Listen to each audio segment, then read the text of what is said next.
Hello, everybody, and welcome to Norm, the Cheers podcast that isn't quite. I'm Mike, that's Dave, that's Tookie. You might not remember because we missed last week, and we didn't tell any of our loyal viewers, Kelly. Sorry. I know we have more viewers than that, but Kelly comments the most. And she was the one who actually was like, hey, was anyone going to tell us?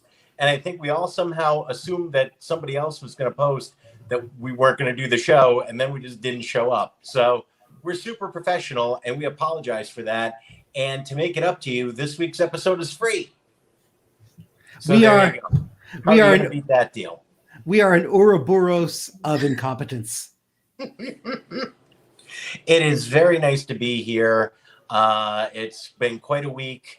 We are all just kind of talking about this episode, and all the while wondering if Brad Stevens is aware that free agency has begun in the NBA.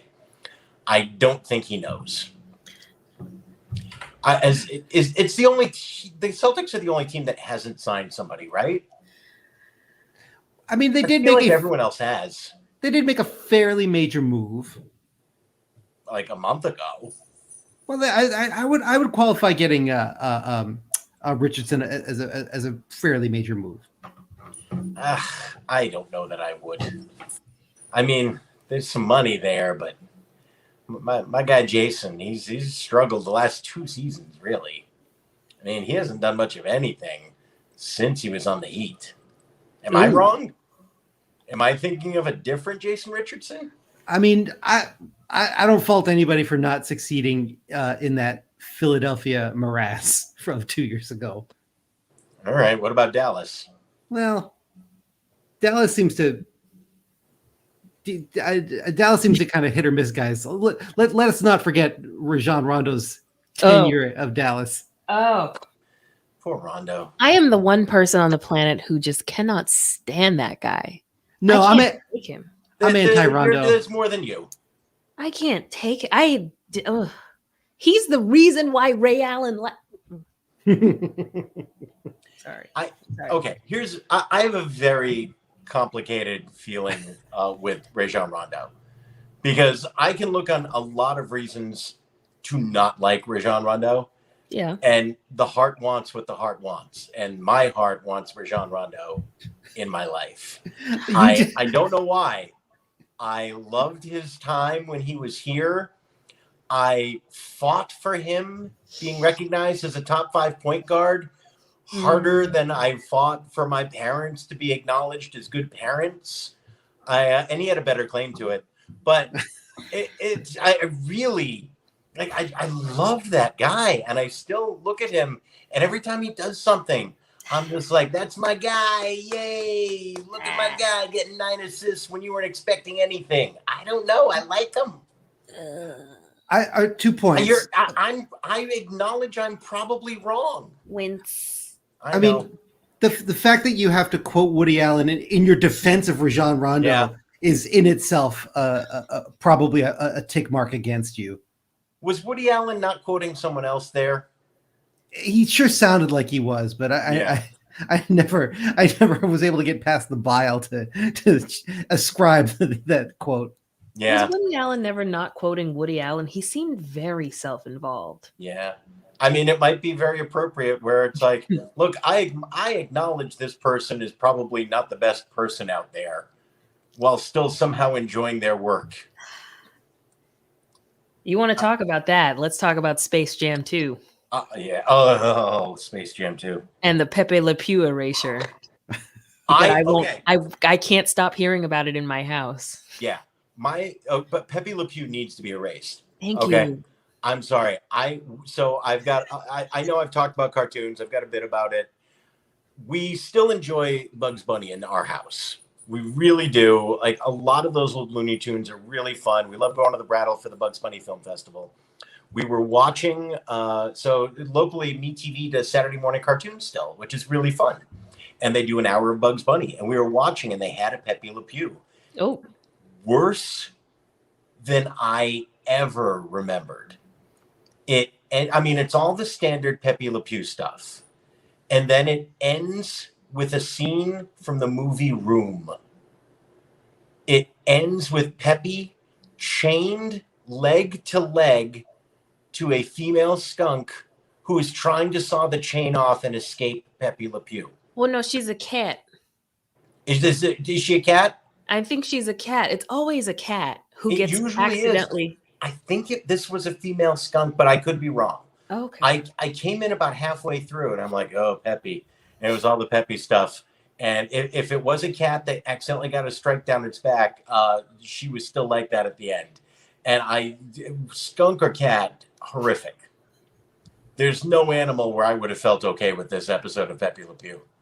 It's bad. He's always been. Maybe he could have been updated in an okay way for Space Jam 2. I am just saying I'm comfortable with him being left out. I'm really okay with it. I think in the same way that we said, a couple weeks ago when we were talking to James Ryman, we talked about John Ryman. John Ryman, sorry. No problem. The problem with updating Cheers is, you don't necessarily want to see what happens when you bring some of these characters into a modern context. Like it can be really difficult to see Sam Malone in a modern context. I don't want to see Pepe Le Pew, and it's okay to just let that fade. That can disappear now. Yep. Do you think modern day Sam, 2021 Sam Malone, is like what happened when Glenn Beck got woke? Ow, my heart. In the sense that they're two fake characters just doing what they need to do to be acceptable for the most money, yes, it would be exactly like that. Dave, I did not mean to trigger you like this. I didn't have my armor up, and then that got through. I mean, Glenn Beck, he's just ready to do whatever he thinks is going to make him the most money. When he thought it was the woke conservative realizing the error of his ways, he did that. When he realized how popular Trump was, he got full on board with Trump. There is no intellectual honesty to Glenn Beck. Okay, fair. Yes. There are awful conservatives that I loathe, but at least I look at them and go, there is some intellectual honesty there. I do not like Liz Cheney, even a tiny little bit. But at the very least, she is bad in a way that is true. Where she's like, look, this is what I think it should be a conservative point of view, and Donald Trump isn't it. And when these things happen, I have to be against that. I'm not a fan of the woman, but I at least say there's an intellectual through line that is followed. With Glenn Beck and with Tucker Carlson and Sean Hannity and half of Congress. For the most part, it is, I'm just going to say whatever is most convenient at the time. We've upset the dogs. We have upset the dogs. Her favorite person has come home, and it's not me. Oh. Yes. Taint Daddy. I just realized, don't Google that. No. All right. World's worst biography title ever. Speaking of Pepe Le Pew, should we get to the Pepe Le Pew of 80s Boston? Sam Malone with season 2, episode 18, Snow Job, written by David Angel, directed, of course, by Jim Burrows. Let's find out what was going on in the world when Sam was trying to go on his ski weekend, Dave. Interesting that it took place during a ski weekend because this episode aired on February 9th, 1984. Just the previous day, the Sarajevo Winter Olympics opened. Really the first Olympics that I remember watching LA in 80 a little bit, but Sarajevo was like the first Olympics I think I followed with any degree of sort of sports fan awareness. That was the Torvill and Dean, Scott Hamilton. Torvill and Dean. Scott Hamilton. Whoa. Yeah. My guy. The diminutive figure skating champion, capturing the hearts of America, was the first Winter Olympics held in a socialist country. And really, I kind of just served as, just for me personally, as the only touchstone through the ensuing war that starts in about 4 or 5 years from 84, that tears Sarajevo apart. like that was like kind of the thing I kept coming back to as someone who was kind of just barely starting to understand what was going on in the world. I kept coming back to like, oh, but Sarajevo's a city. How can this possibly be happening? And of course, now it's a kind of a shell of itself in a lot of ways. Aren't we all? Really kind of like a last moment of like perhaps like coexistence between Cold War coexistence before everything kind of like falls apart in the early 90s. The Sarajevo Olympics kicking off. Beautiful. It is cold outside and the opening is cold, and Tookie's going to tell us all about it. Well, and for our viewers, I am 100% stone sober this week. It is not a birthday week where my parents take me out. I don't know. 2 weeks. I don't think 2 weeks is enough for you to say 100%. Sir. That was. It was. I'll go with 96. Okay, fair. I'm a big fan of Tipsy Kavanaugh. Oh my God. It was fun. It was a time. You caught me in 4K, and I don't drink very often. So there you go. But here, no, that's not the right word. I call liquored up audiences lubricated, but no, but here and alert. Okay. So this is a cold open that actually gets us a little callback midway through the episode. So where we thought, oh, this is something that has nothing to do with the rest of the episode, it sort of does. Anyway, so we have a young noob of a mailman sauntering in and handing some mail to Coach and saying, I'm sorry to report they're all Bill's. And Coach, of course, in his innocence, says, oh, I'll make sure to give them to Bill afterwards. And then Coach offers, Cliff comes in and notices this new male. What do we call a male fawn? Like, what do we call a juvenile mailman? Yeah, it's a male fawn. Yeah. Yeah. A letter lad. A letter lad. That's nice. Yeah. So I feel like it's gentle and respectful. It is.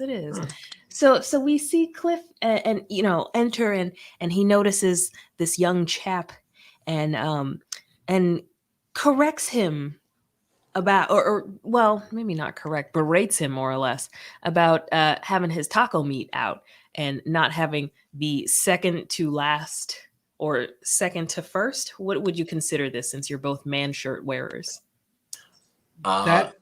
Second from the top. Second from top. Yeah. Not having his button-up shirt buttons to the second to the top button, and cites all sorts of rules, regulations, etc., and the postal garçon says, okay, well, I will do better next time. But as he's leaving, he overhears Coach hand Cliff a beer and says, here's your beer, Cliff. And a light goes off in his head and he says, Cliff, you wouldn't happen to be Cliff Clavin, would you? Oh, yes, I am. Oh, your name is sort of a symbol around our office branch. And I'm like, the fact that he was giggling just a skosh before delivering the line let me knew it was about to be some BS. Because he says, because one time I messed up and my manager told me to get my head out my Clavin. Cut to opening credits. Fabulous. Just a really one of my 5 favorite cold opens. It was a good cold open, and it was good. Yeah, and the fact that there is a callback later on, very, very good. Where Cliff says he can stick it in his Clavin. Very good. I want to shout out Gary Gershaw as the post boy in that sequence. Just for the acting choice to play simultaneously high and low status at the same time. Yeah. Deferential to Cliff, but at the same time, you are aware throughout that he does not actually respect Cliff Clavin. It's really, really well done. And I think Gary Gershaw, who has since gone on to a really productive career in brand development for TV channels. He might have missed his calling as somebody who can play both low and high status simultaneously. Very nice. Tip of the cap, Gary Gershaw. All right, so we were chatting about this episode a little bit before we got going. I am a defender of this episode. I don't think it's an all-timer, but I do think it's in the top half of the season, and I really enjoyed it. I thought it was well-structured. It was a rare week with an A, B, and C story. Mm-hmm. The A story is Sam trying to go off with his baseball buddies for a ski weekend without Diane knowing, so he pretends that his uncle died. Very fun. Good stuff with Carla. A lot of good interplay between the two lead female actors on the show, which doesn't always happen. That was really good. I like that a lot. There's a B story with Norman Cliff where there's a new buddy, George, who is somehow unemployed with center ice season tickets to the Bruins. Okay, sure. The math ain't mathin' on that one. Yeah. And everyone loves George except Cliff, who feels like he's been ignored by Norm. And the C story of Coach trying to set a personal record for not breaking glasses in a month, which is it's just his personal record, and it's silly and handled by any other actor would probably be bad, but I found myself completely rooting for Coach and Nick Colasanto. Very, very good. I liked this week a lot because I just really liked the balance of it. I felt like pretty much everyone had something to do. Mm-hmm. Carla playing off of them. There's the little throwaway, I guess you could maybe call it a D storyline early on about her daughter Anne Marie getting left behind. And she had already been left behind a couple of times in grades, which I don't think happens a lot anymore. But at that time, that was something that I remember the nuns and teachers threatening us with quite a bit. And a fun joke with Coach saying, better than skipping a grade. Yeah, I skipped 4. I think they called it high school. Very good. So Carla lets it slip that this is the weekend, President's Weekend, where Sam usually goes up to Stowe, Vermont to hang out with his baseball buddies. And Diane says, well, he's not going this year because he's with me. Sam comes in talking about how his Uncle Nathan died. He has to go up to Vermont. Diane, of course, knows exactly what's going on and sets him up to feel very guilty about it so that he will come back. She predicts he'll come back before last call. Funny physical bit where she says he's probably parking the car, coming around the corner and coming down the stairs. Carla opens the door and there is Sam, and it's very well played. And I enjoy the banter between the two of them this week. It actually didn't feel hateful, but it did feel like, all right, you're not going to let me do this thing. I do look at it as I don't think Sam was going to be unfaithful, but at the same time, he wanted to hang out with his buddies. And Diane was not going to be cool with that. And yeah, so you could see both sides of this argument, which is a fun dynamic for Sam and Diane. That's when it works. And he's trying, and he knows deep down that she's too smart for him to pull this all over on. And it leads to fun things. He comes back, he goes up to Vermont, gets 3 miles away, drives the 3 hours and 7 minutes back from Stowe, Vermont to Cheers in Beacon Hill. Goes back again, has to come back again. I don't know that there's actually enough time for him to have accomplished everything in this. That's 6 hours of driving if he actually got to 3 miles from Stowe, and then another hour because he didn't get as far the second time. But okay. And yeah, he basically lets it out of the cat out of the bag himself that he lied about this. Diane tricks him into doing that. There is fun stuff. She says, perhaps I will have a dalliance with the sinewy box boy at my supermarket. Somehow she makes sinewy sound really good. I wrote down the phrase "a sinewy youth" being the most unlikely erotic sentence I've ever heard. Ugh. Shelley Long. And and then they all realize that Sam's going to come back, even though he acts like he doesn't care, and immediately comes back in with a box boy, and it's very fun.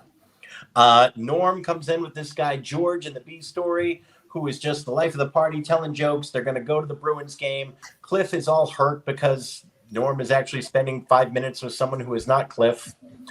Comes back. It looks like George is kind of a jerk, left him, and then George comes back in to find him. Says, hey, come, we're going to get the best burger in Boston. Says, no, I have to stay with my buddy Cliff. Cliff then tries to leave Norm for George. George wants none of it. and then goes back to put pool cues in his nose. Very fun. Coach is trying to set his own. I've already basically saying what Coach was doing. I've basically told you the whole C story. He's trying to set a record for not breaking glasses. It's just a personal record. There's nothing else to it. He does not set the record despite trying to have a layer of feathers there. He gets cocky with it, breaks it, slipping on a banana peel. Shout out Dave Ravenel. And it was very fun. Yeah, it was very good. It was I liked it. I thought it was well written. I thought there were good jokes. I thought there was good character development. I had a good feeling for what everybody wanted out of each other. I understood the obstacles to it. It was kind of a nice, pure sitcom episode, and I liked the way it worked. So if you disagree, tell me why. If you agree, let me have it. I think you're on to. I think you do a good job describing it. Like, it's definitely like, I liked it more the second time I watched it. I found like the Sam stuff a little bit sort of maybe distracting, a little bit off-putting the first time. But yeah, structurally, it's actually, you're right, it's really, really sound. And it also, like, it's filmed really, really well. And the climax, and I love what they did with the climax, which is to not put the Shelley Long, Ted Danson conversation in the back room, but to actually have it out in the bar. It's staged and shot really, really well. And everybody's like present for it. It has like a real kind of like fun life and a flavor that we haven't gotten a lot of through Sam and Diane Bickerfest, which is like the presence of everybody else kind of like in, like, they're almost inured to it, and like, which sort of takes some of the teeth out of it. So which is fun. And I liked it. It's a nice kind of emblematic episode of like, oh, this is an ensemble that's kind of gelling together. Yeah, I agree with pretty much all of that. I liked how everybody else kind of showed where they were at with that relationship. You know, Norman, Cliff, and Coach all saying, yeah, we know he's coming back. I mean, you know, Sam is trying to do Sam stuff and it's not working, and they all see it. And I think they've also all, like, basically the writer's room has completely acknowledged that they're going to be breaking this couple up, and they're starting a fun path towards it. They're not treading water anymore. I think we're seeing why they're going to break up, and it's kind of working.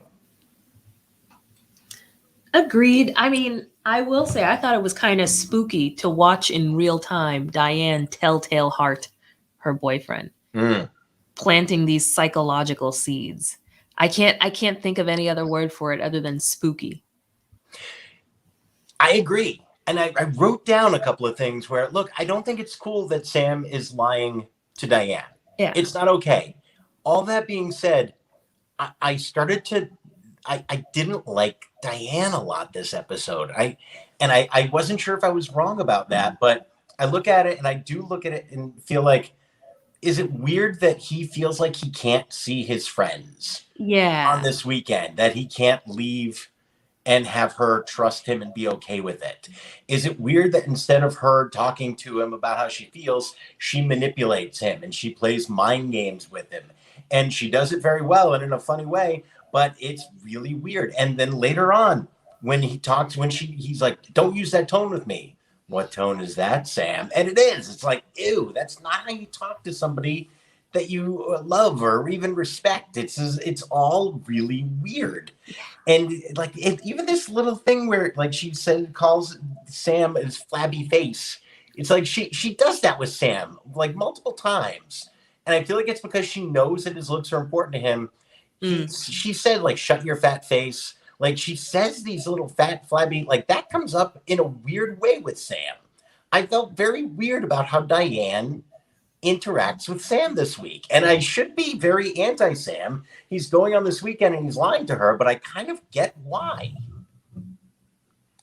This is maybe like a really good like window into a relationship that, as you say, like, is kind of terminally flawed, right? Like, this is perhaps like a couple of days before the real problems start. Like, this is like the funny version of the fighting that, like, eventually turns acidic at some point. I think I agree. Yeah. We're right on the brink of them. We're right on the brink where the shit has been thrown but not yet reached the fan. Well put. The shit is in the air. Yes. Well put. Well put. All right. I mentioned, 3 hours and 8 minutes away. I'm not sure the time works the way that I Google mapped it. And I know that most of the people watching don't have an actual concept of Boston to Stowe, but I still, do. I'm nitpicking here. And I'm just saying he's not doing that. Well, for anyone who's ever heard me tell the story of my adventures as a bridesmaid, that took place in Stowe.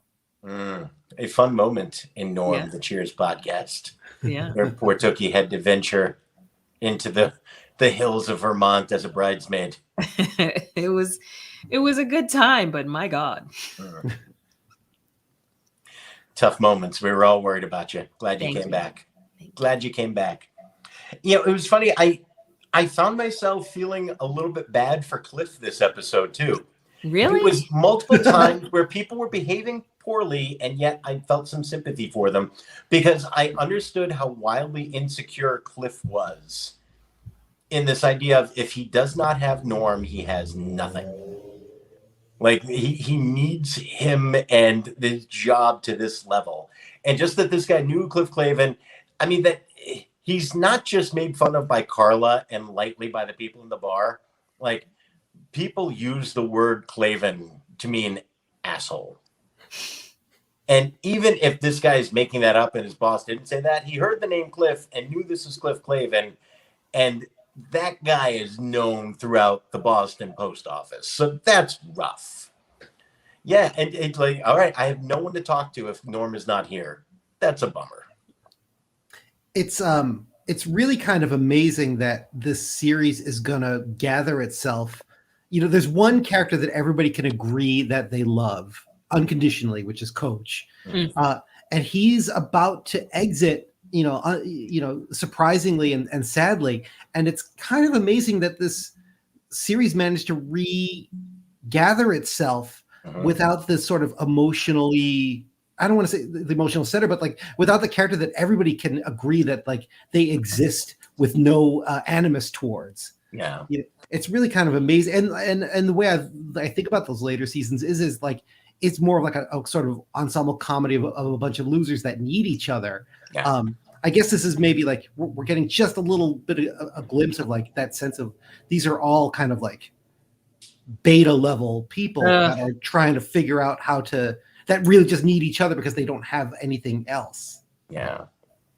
And I think we're only about a year away from losing Nick Colasanto. And there is an eerily prescient joke. Yes. In this episode.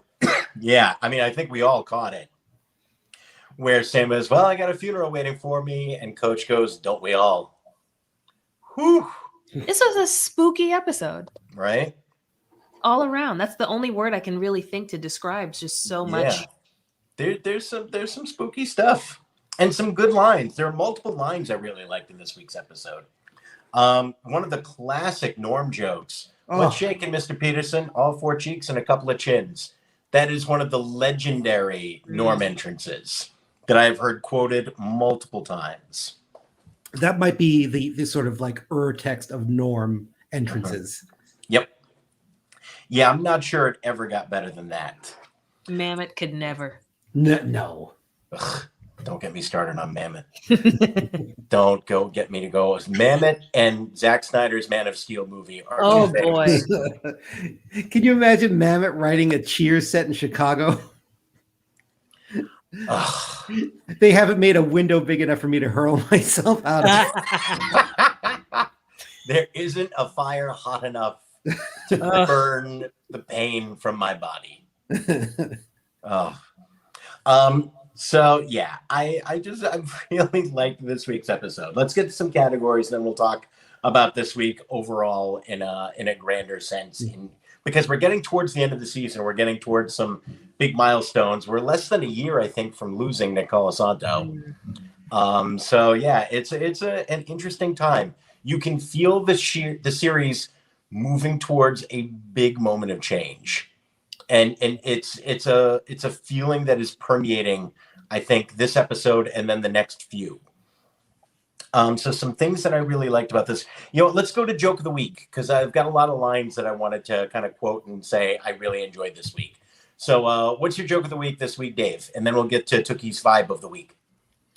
Oh boy, there's quite a few. But I think, I laughed out loud every time at my boss told me to get my head out of my Clavin. It's a great opening, and just like a perfect encapsulation of the cliff that we're gonna like sort of see. Like this is the cliff that we're gonna be familiar with for the next 9 seasons. Yeah, who, as you say, is synonymous with an orifice.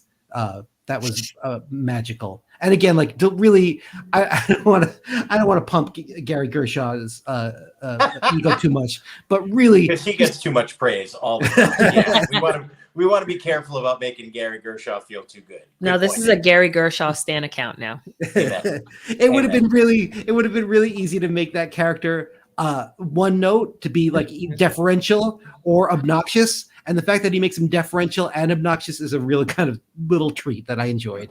Mm-hmm. Took your vibe of the week. Well, no, I caught a joke, but it was a joke that the audience didn't laugh at so much, but it got me. Mm-hmm. It got me. When Cliff is complaining to Norm about his new friend George and about how ugly the man is, which I didn't think so. I didn't think so. But he says, as Norm and George go, because I want to say George went, go back to the pool room. Cliff turns to Coach and he's like, he looks like one of those gnarled creatures from the bottom of the ocean. And Cliff goes, come to think of it, he never said where he was from. And I don't know why, but that got me. And the audience didn't react so much, but I liked it. Nope, I wrote it down too. I loved that line. We got I thought that was really great. It was this really descriptive setup and a nice tight punch from Coach. It was really good. Yeah, I like that joke a lot. We've got a Trevor joke as well. What's Trevor's? Which is at the end, at the climax of Sam and Diane's tiff, when Sam goes, well, how do you expect me to enjoy a funeral? Just his whole freak out about not being able to. Trevor cackled. Nice. I loved all those lines. I was actually leaning towards the one that Tookie picked, but I also enjoyed after Sam leaves with, you do that, and I'll try real hard to give a damn. Oof. Leaves. Pause. Feels like a heavy moment. Coach, holy mackerel! I forgot to ask him about the olives. Another moment that like deserved better from the audience. It was really funny. Yep. Very, very funny. This audience wasn't giving it up. Nope. They were a tough audience this week, but they deserved more. I wanted to just give a little shout out. This is not a joke, but there is a look Ted Danson is giving Shelley Long when she talks about how you would not lie about a relative dying because it would be a terrible lie. And he's smiling and going, well, why would that be? And I love it. It is why Ted Danson is maybe the greatest sitcom actor of all time. Just funny, honest, could be stupid. And I could look at him for the entire episode just making that face. I really loved it. Can I name one other joke that I really liked that it actually wasn't delivered? I think Nicholas Colasanto does a better job with a couple other lines, but there's a line on the page that I really love when after Coach doesn't succeed in not breaking his personal record. He says, he's got one more thing going for him, and he says, Carl asks, what's that? And he says, 11 consecutive days without starting a major fire. I sat down and started thinking about what a major fire looks like with this man versus what just that joke worked. An incidental fire. They would I giggled for the next couple minutes every time I walked around, just kind of considering that. Absolutely. One more joke that I loved, because it starts with a stupid joke and then it's a good joke out of it, which is Sam pretending that he's a secret agent, and it feels so silly. and then Diane saying, "You are an idiot." No, that's just my cover. that was Very a strong. superb moment. Yep. Like that a lot. Tookie, how white was this week's episode? We had a couple beige people, and I, as a beige, can say it. Sorry to present company. But yeah, so I counted. No, that's okay. I'm never sure how much to shake my head when you say something like that. Like, But I want to do it in support, and then I'm like, was that too much? It's just the neutrality. That's the safest bet. So yeah, I counted several raisins in the oatmeal this week, which is nice. In the first half of the episode, there was a man towards the back wall, the back bar where the TV would be hanging, and he seemed like he could have been Mediterranean or Latino, possibly. And then there was a black woman by the payphone, a woman of color. I'm not sure of her ethnicity, but she definitely read as a woman of color to me, by the jukebox. And then in the second scene, a black man talking to the same black woman who was by the payphone, because I recognize her dress, and they were by the stairs where the piano would be. So a healthy amount for cheers. Yeah. I feel like this was like we talked a little bit off air about the quality of the background acting and some of the design choices that were being made, which were like pretty amazing. I really feel like this had to be felt like the most sort of concerted effort since Friends, Romans, and Accountants to present a bar that looked like 1984's version of inclusive. Like these couldn't be accidental, just based on my memory of what TV looked like at the time, which I remember as being very, very, very white, except when it was when there were shows that were explicitly centered around a black cast.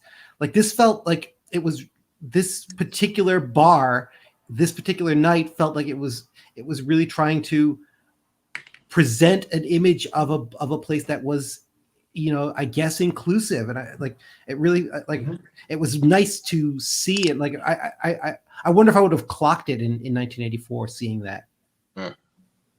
Maybe not. Very likely not. But I think that's part of the beauty of it, where it's like everybody is welcome, so you don't feel like you have to look for it. Yeah. Mm-hmm. Yeah. It was a good week that week. Mm-hmm. Sam creepy quotient. 32. It feels high, and yet I felt bad for Sam, so it came down a little bit. And I don't know if that's how the creepy quotient should work. Like, I don't know if you feeling sympathy because Diane was kind of mean to him should bring down his creepiness at all, but it kind of did in my head. I got to go high just because of the weird way that he grabbed Diane's hips. That wasn't cool. Yeah. That wasn't cool. That was like, hey, so we're cool, right? And also, like, I'm kind of holding you from behind in this vaguely sort of like dominant sexual position. Like, I didn't like that one bit. Yeah. That was one of my 80s moments, actually. Because that is, that felt de rigueur of the time. I felt like it was like one tick away from like a slap on the ass. It was really weird.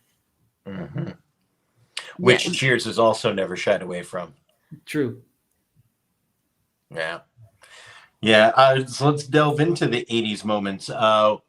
Tookie, what was your 80s moment of the week? So was that it? That was one of them. Okay. The fact that it was just like totally fine to accost a woman by her childbearing area in public at that time.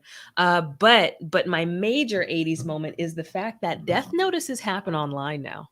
You don't call a newspaper. It's all on social media. Mm-hmm. It's a grim 80s moment, but yeah. But it's true. It's the focal point of the show. Yeah. And it's like, you just look up their Facebook profile.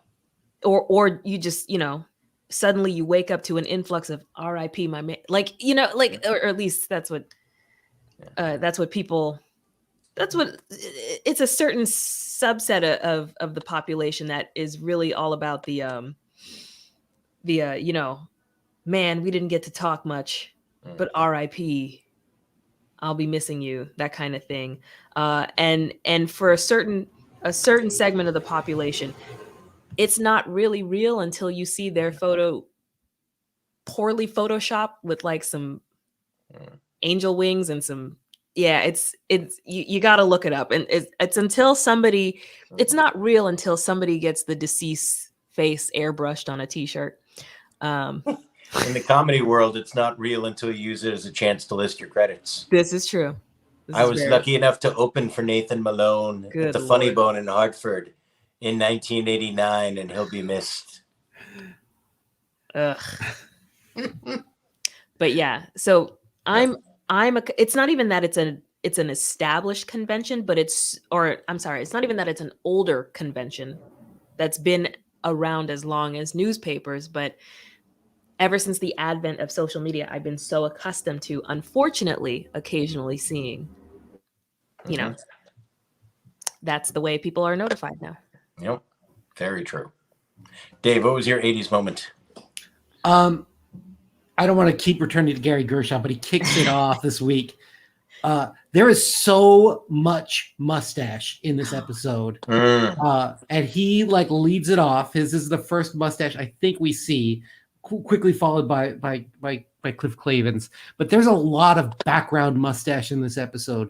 There's a lot of background body hair in this episode. A lot of taco meat. In general. Yes. I shared a photo to Dave and Tookie. There is a background actor who you hit a point where you go, why are you even wearing a shirt? You could really see like the 70s and the 80s kind of overlapping in the background of this particular episode. Yeah. But the mustaches really reminded me of that, of basically every batter for the Red Sox from 1983 to 1987. There's just like every style is kind of represented. Every 80s style, like from the thick brush to like something a little bit more wiry. I counted at least 5, counting Cliff. It's really kind of it's a smorgasbord to go back and just sort of savor those mustaches. That was my sort of 80s melange, was the mustache energy. Question though. Yeah. Who do we blame for the epidemic of push brooms in that era? Is it Burt Reynolds or Tom Selleck? I mean, it's got to be Burt before Tom, because Burt predated Tom. Okay. I mean, Burt was, one of the biggest stars, maybe the biggest star in the world, 7 years before Tom Selleck got back in the eye. So Tom Selleck can't get credit for that. Although I feel like Burt Reynolds he shaved and it wasn't as earth-shattering as when we saw Tom Selleck without a mustache. Like Tom Selleck was just the mustache until in a way that Burt Reynolds had some substance without the mustache. But don't you think that is because we were really introduced to Burt Reynolds pre-mustache? So I think Burt Reynolds established mustache in the late 70s, but we knew him from TV. We knew he was Gunsmoke, right? He was I thought he was Magnum P, or is that Tom Selleck? That's Tom Selleck. Okay. No, so Burt Reynolds started on TV in the 60s in a Western, playing a character named Quentin, and I want to say it was Gunsmoke, but I might be wrong. So he started on TV, had a huge breakthrough with Deliverance, no mustache. And so that's the thing. We knew Burt without the mustache, and then he added a mustache. We're like, yes, perfect. But he could leave it behind because we already recognized him. Tom Selleck entered with mustache and kept it to the point where when he finally tried to do something without it, we're like, absolutely not. This is completely wrong. It's like if someone said, what if I just didn't have a nose for this movie? Oh. No. Get the mustache back. That is unacceptable. Yeah. Okay. I agree that those two are definitely kind of hand in hand responsible for like the mustache as a sexy thing. I'm not sure who's responsible for like the mustache police are coming. Yeah, it's a dangerous neighborhood to be out without a mustache after dark. Who's the famous mustache person who's not seriously, sexy? do you need to get to the basement? I didn't close the window. For once, it's not my neighborhood. This is Myra Hess singing on through the air raids. Kelly's got a mustache suggestion. Mm. That's a sexy effing mustache on that Sam Elliott. Now, I'm willing to listen to Sam Elliott if we're talking about peak mustache.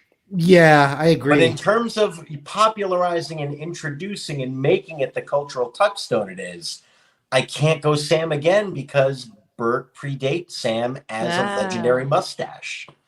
You got to give me, if we're talking about who brings in which was what Tookie first asked, who's bringing it in and making it legendary, you got to give me someone pre-Burt exploding.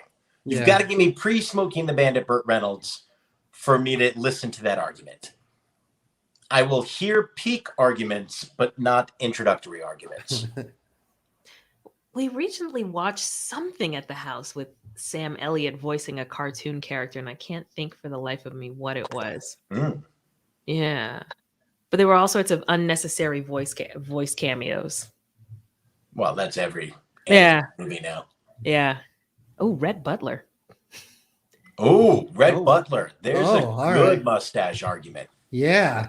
Now, Rhett Butler, but tremendous reference, tremendous throw there.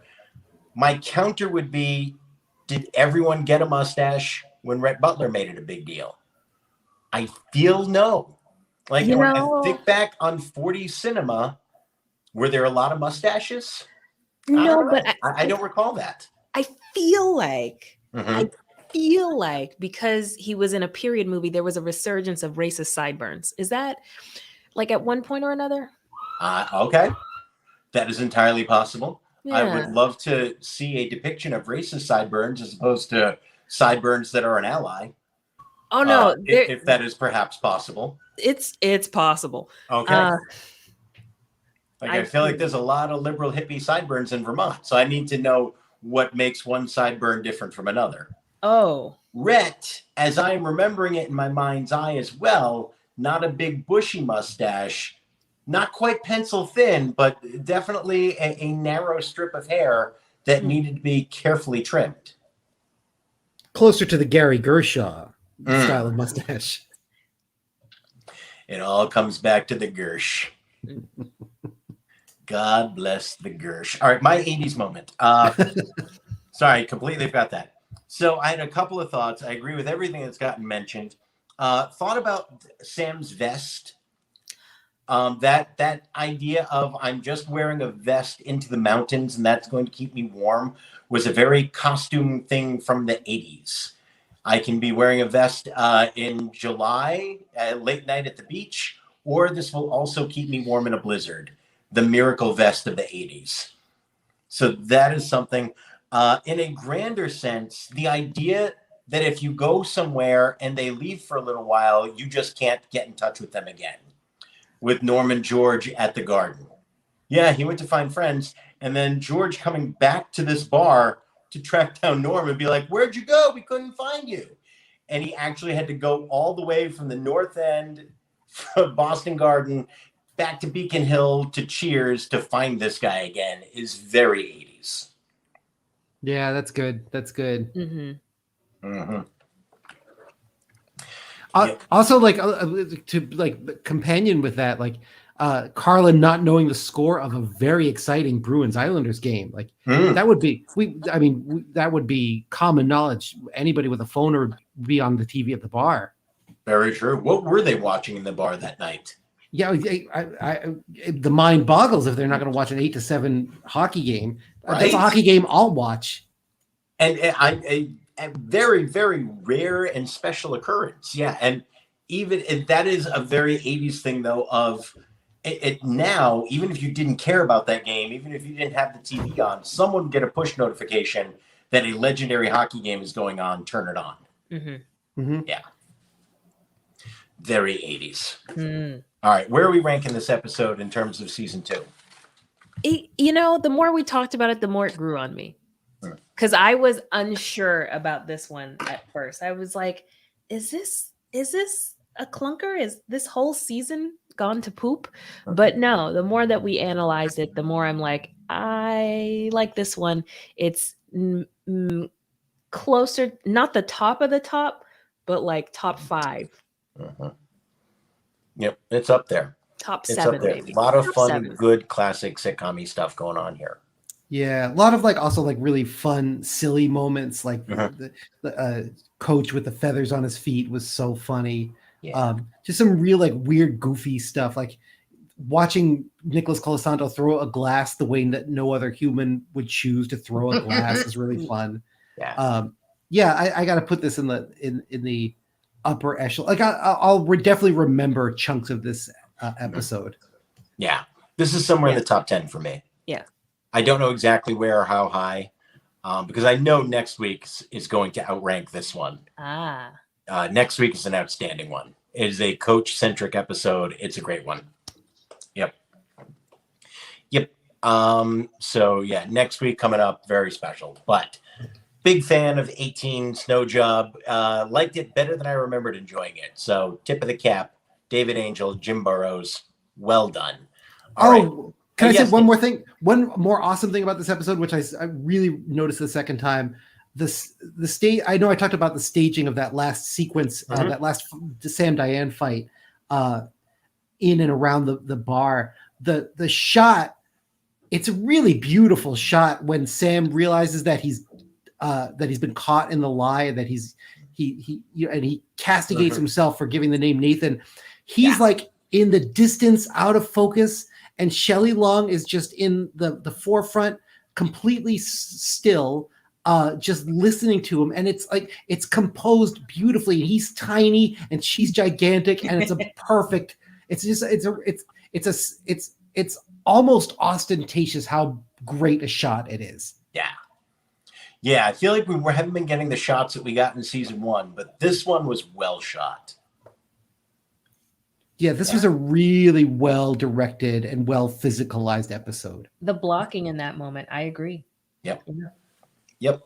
Strong one. Strong technically, strong writing, strong acting. Very, very good. All right. Do we have anything to plug this week, folks? I'll be at the Comedy Studio on Friday at Vera's. Oh, wow. It all connects. At Vera's in Somerville. It's Vera, but you can actually see Vera's. Yep, the Comedy Studio, the home for the rest of the year, I believe. Yes. Yeah. Oh, really? That's cool. Yeah. And we will see where the future takes it. The place used to be a jail. Was Vera's a jail? I think so. I think that building was like a courthouse / jail. I also have residual sunscreen in my eyeball. So that's how my evening's ending. That means you had a good day. I think so. I went outside. I went to Target. Target. Very Living the dream. Dave, anything fun this week? I'm going to be doing the Empire Review at Prospect Park at 4:00 on Sunday here in Providence. You can find out more about that online by searching for Empire Review.